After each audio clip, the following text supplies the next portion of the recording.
इस खास विश्लेषण में हम उस आखिरी वक्त और कयामत के सफर पर बात करने वाले हैं जिसके बारे में सदियों से चर्चा होती आई है।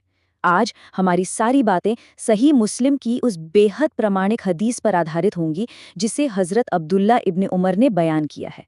ये हदीस अंत के दिनों का एकदम सटीक और स्पष्ट खाका पेश करती है। तो चलिए बिना किसी देरी के इस सफर में आगे बढ़ते हैं।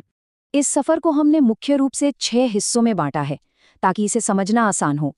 पहला, दज्जाल का आना, फिर आएंगे शांति के वो 7 साल, उसके बाद सीरिया से आने वाली एक ठंडी हवा, फिर वापस वही अज्ञानता का दौर, 5वें पर 2 सूर यानी तुरही, और आखिर में अंतिम फैसला। बस यही है हमारा आज का रोड मैप। शुरुआत करते हैं हमारे पहले हिस्से से, दज्जाल का आगमन। दुनिया के लिए ये सबसे पहली और सबसे बड़ी आजमाइश होने वाली है। हदीस में साफ बताया गया है कि दज्जाल इस जमीन पर ठीक 40 दिन तक रहेगा।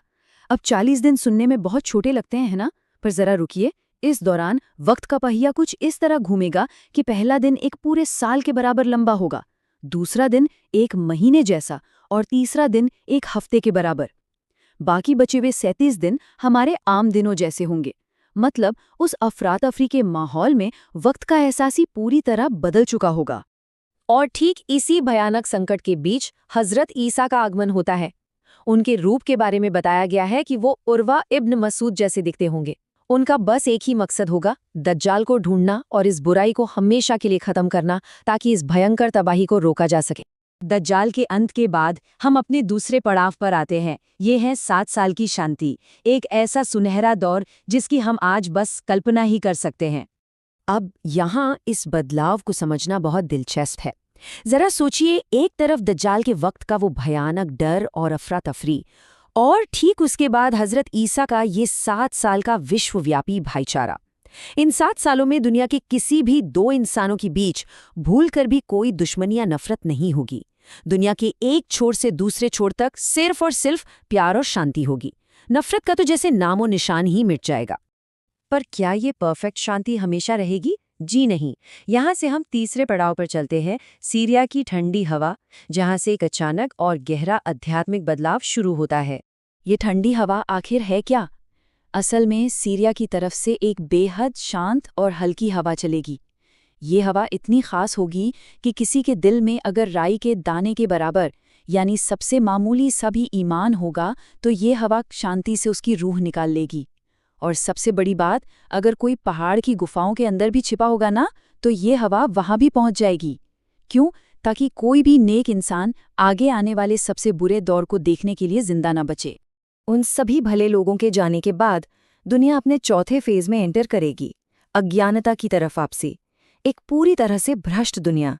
सोचिए, अब जो लोग बचेंगे वो कैसे होंगे?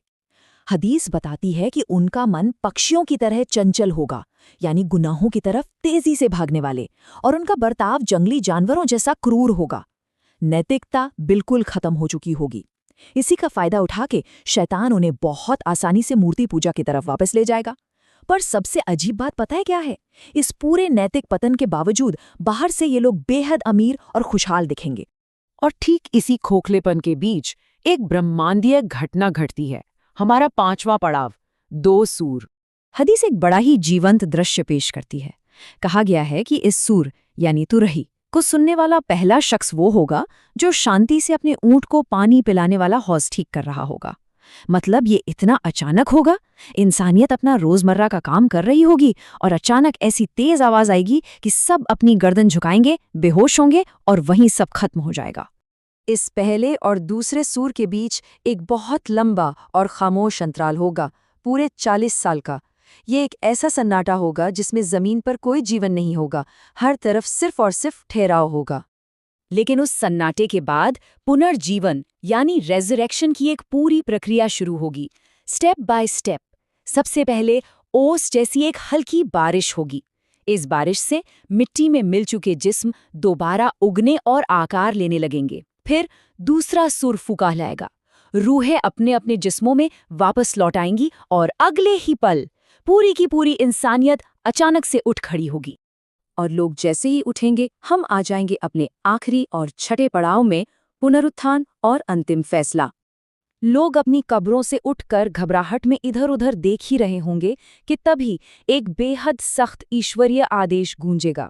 फरिश्तों से कहा जाएगा, इन्हें रोको, इनसे सवाल किए जाएंगे। बस ये एक लाइन खुद में ही हिसाब किताब की शुरुआत और उस दिन के भारीपन को बयां करने के लिए काफी है। अब यहाँ का जो आंकड़ा है वो सच में दिमाग हिला देने वाला है।